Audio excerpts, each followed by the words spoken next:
I'm Elijah Sterling, I'm 69, and my own children just threw me out of my house in the middle of a storm. They thought I was a helpless old man with nowhere to go, but what they didn't know was that by tomorrow, they would be crying in front of a judge, realizing that their poor old dad had more power than they ever imagined. Picture this, it's a Wednesday night, rain pouring down, and I'm sitting quietly at my kitchen table, eating dinner, when my three children walk in. Marcus, the eldest, 45, the one who always talks like he's correcting me. Shannon, 42, the middle, with that look that always made me feel like I was failing somehow. And Jalen, 38, blunt as ever. "Dad, we need to talk," Marcus said, and then the bomb dropped. "We decided it's time for you to move into a facility," Marcus announced. "A facility?" I asked. "Yes," Shannon said, looking at me with fake concern. "You're 70 now. This house is too big for you and we're worried about your safety." Jalen added, "Plus the property's valuable. If we sell it, it'll cover your care for years and leave plenty for us." And there it was, the truth, not concern, greed. "You're moving out on Monday," Marcus finished, 4 days from now, but they had no idea I had secrets. Secrets that would explode in the courtroom the next day. That night, soaked in rain, I made choices I had been planning for years, choices that would change everything for them. What they didn't know was that I wasn't just an old man they could push around. My life wasn't always this quiet, and my house wasn't just a building. They were trying to take everything I'd built over decades.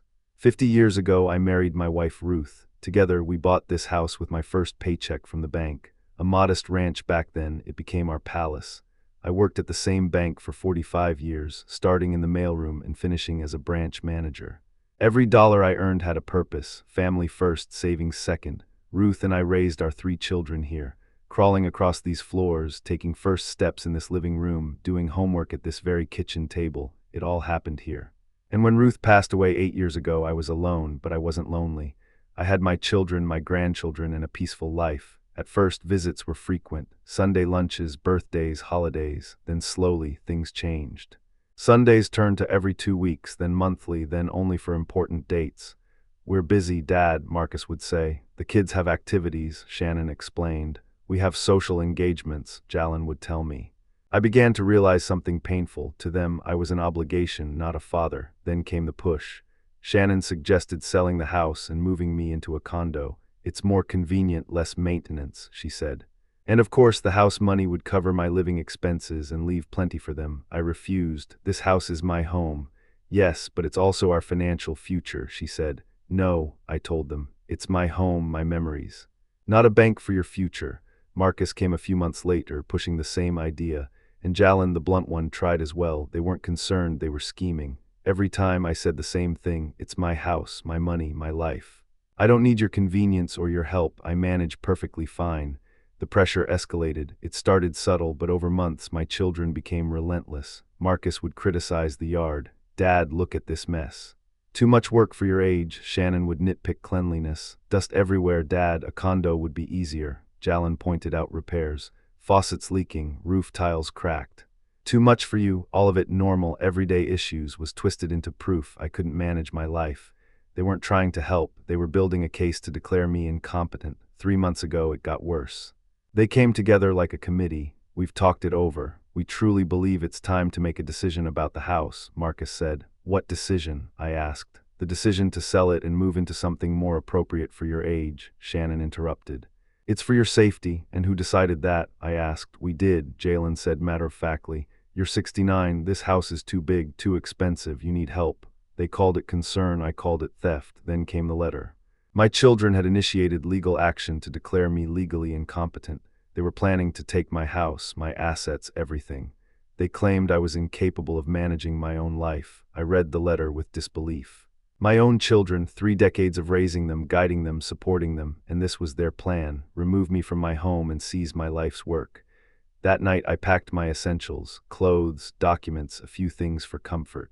But I also packed something they would never suspect: my secret weapons, documents I had kept for years, anticipating exactly this moment. The next morning, rain pouring outside, they forced me into the car. "We want to get to the hotel before it's too late," Marcus said. "We've already reserved a room." "Protecting me from what?" I asked. "From yourself," Shannon said. "You might do something desperate." They were threatening me with police intervention, psychiatric evaluation, and total loss of my freedom, all in the name of help, but they didn't know I had a plan. And they were about to discover just how wrong they were about the old man they thought they could control. The next morning arrived with tension thicker than the storm outside. I woke early, showered, put on my best suit, and reached for the phone. I called the number I had prepared years ago, my attorney, Charles Randolph. "Attorney Randolph, today is the day. Everything ready?" I asked. "All set, Mr. Sterling. See you at 9 o'clock at the courthouse," he replied calmly. By 8:30, my children arrived at the hotel to pick me up. Marcus, Shannon, and Jalen, all smug, confident, and completely unaware that the game had already changed. "Did you sleep well, Dad?" Marcus asked, trying to sound casual. "Excellent," I said. "Better than in months. Ready for the hearing?" "More than ready," I replied. In the car, they talked among themselves, plotting how to manage my assets, how the judge would soon declare me incompetent, and how the assisted living facility was waiting. They didn't notice my calm smile. At the courthouse, my children's lawyer began with his arguments, medical reports, alleged cognitive decline, small mistakes I had allegedly made, all proof that I was incapable. They were ready to steal my house, my freedom, everything. Then the courtroom doors opened and Charles Randolph entered, impeccable, confident, commanding attention. "Your Honor, I am Charles Randolph, representing Mr. Elijah Sterling," he announced. My children froze. "Your client has an attorney," Shannon whispered. "Yes, and he has been prepared for this moment for 3 years," Randolph replied. The courtroom shifted. The judge leaned forward, intrigued. Randolph laid out the truth. The real estate portfolio, commercial properties, private investments, bank statements showing consistent income, $100,000 per month in passive income. The documents I had safeguarded for years were presented. Deeds, financial records, sworn neighbor testimonies proving my mental sharpness, receipts showing I was organized and capable. Marcus, Shannon, and Jalen were dumbstruck, their faces drained of color. The judge reviewed everything, eyes widening in disbelief. "Indeed, these documents show Mr. Sterling is fully capable and not only competent but extraordinarily capable in managing his assets," the judge declared. The courtroom fell silent. The evidence was undeniable. Every false claim, every attempt to pressure me into selling my home collapsed under the weight of truth. My children tried to defend themselves, claiming concern and care, but the judge cut them off. "You attempted to manipulate and deceive the court to gain financial benefit from your father," he said. Randolph then requested a lawsuit for attempted fraud, falsification of evidence, and elder abuse. The children's world crumbled before their eyes. Shannon wept, Marcus stammered, Jalen could barely speak. They had underestimated the man they thought was weak. I sat back calmly, feeling a mix of vindication and sorrow. The children I had raised had tried to rob me, and now they would finally understand the consequences. That afternoon, I returned to my house. The moment I stepped through the door, it felt different, liberating, almost sacred. For the first time in months, I was truly alone, free from manipulation, coercion, and the suffocating presence of children who thought money entitled them to control my life. I sank into my favorite armchair, poured a glass of whiskey, and allowed myself to feel something I hadn't in years: peace. The storm outside mirrored my inner calm. The rain that had once been a symbol of betrayal now felt like a cleansing, washing away months of deceit and pressure. 20 minutes later, the phone rang. It was Marcus. "Dad, can we talk?" he asked hesitantly. I paused, savoring the irony. The restraining order was clear: no contact for 2 years. "Marcus," I said firmly, "the restraining order says you cannot call me. We'll talk in 2 years. But we're family," he insisted. "You stopped being my family the night you threw me out in the rain." "Respect must come before anything else," I replied calmly. Over the following weeks, they tried repeatedly. Letters, messages, visits. Each time, I contacted Attorney Randolph, who reminded them that violating the restraining order could lead to jail. Slowly, they stopped. 6 months passed, 6 months of absolute peace. For the first time in decades, I could live life on my terms. I tended my garden, read in my favorite chair, and managed my properties without interference. The silence was golden, reflecting on everything I realized. Money wasn't the most important lesson. Respect was. My children had valued inheritance over family, wealth over love. And I had learned the ultimate lesson: sometimes the most valuable inheritance is the one you give yourself: dignity, control, and peace of mind. I didn't regret disinheriting them. The wealth would go to people who truly needed it, those who would respect its purpose. My children would have to earn respect, not expect it because of bloodline. That night I sat by the fireplace, sipping whiskey and smiling. The rain had stopped, the storm had passed, and for the first time in years I felt untouchable. not because of money, but because I had set boundaries, stood my ground, and reclaimed my life.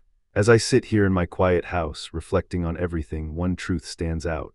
Respect is more valuable than money, more powerful than inheritance, and more lasting than any family bond built on greed. My children learned that lesson the hard way, but I learned it too, the hard way in the rain, with betrayal cutting deeper than any storm outside. Elijah Sterling, at 69 years old, discovered that true freedom comes from standing your ground. It comes from knowing your worth and refusing to let others manipulate or control you, no matter who they are or how much you love them. Sometimes, loving yourself means making hard choices, setting boundaries, and walking away from those who do not honor you. The house, my memories, and my life remain mine. The money goes to those who truly need it, and the peace I now enjoy is priceless. I no longer live in fear, no longer bow to demands, and no longer allow anyone to diminish my independence. The storm taught me one thing: life is yours to live on your terms, and no one, not even your own children, has the right to take that away. So, to everyone listening, value yourself, protect your dignity, and never let anyone convince you that you are less than capable. Stand firm, set boundaries, and live your life fully without compromise. If you listened until the end and felt the weight of this story, drop a 1 in the comments to show you understand the lesson. Don't forget to like this video, subscribe to my channel for more incredible real-life stories, and share this with someone who needs to hear this message. Remember, respect is earned, not demanded. Your life, your rules.